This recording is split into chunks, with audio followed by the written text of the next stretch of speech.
ગંભીર અને ચિંતાજનક અવાજે સુરતથી આ વખતાના સૌથી મોટા અને ચિંતાજનક સમાચાર સામે આવી રહ્યા છે. સુરતના લિંબાયતના વિસ્તારમાં કુદરતનો પ્રકોપ જોવા મળી રહ્યો છે. અહીં પૂરની સ્થિતિ યથાવત છે. સુરતમાં સ્થિતિ એટલી હદે વણસી ચૂકી છે કે લિંબાયતમાં એક માળ સુધી પાણી ભરાઈ ગયા છે. ખાસ કરી અને કમરૂનગર આવાસ અને આસપાસના સમગ્ર લિંબાયત વિસ્તારમાં જળબંબાકારની પરિસ્થિતિ સર્જાઈ ગઈ છે. લોકોના આખા ઘરો પાણીમાં ગરકાવ થઈ ગયા છે અને લોકો પોતાના જ ઘરોમાં કેદ થવા મજબૂર બન્યા છે.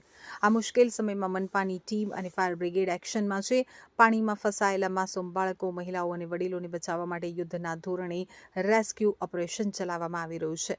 તો અંદાજિત 20 ફૂટ જેટલા ઊંડા પાણી ભરાયા હોવાના કારણે હવે બોટ દ્વારા લોકોને સુરક્ષિત સ્થળે ખસેડવામાં આવી રહ્યા છે. પરિસ્થિતિની ગંભીરતાને જોતા તંત્ર દ્વારા એનડીઆરએફની ટીમોને પણ કમરૂનગર આવાસ વિસ્તારમાં તૈનાત કરી દેવામાં આવી રહ્યા છે. એનડીઆરએફના જવાનો પૂરજોશમાં બચાવ કાર્યમાં લાગી ગયા છે. જોકે સ્થાનિકો માટે ચિંતાની વાત એ છે કે આ પાણી ઉતરતા હજુ પણ એક આખો દિવસ લાગી શકે છે.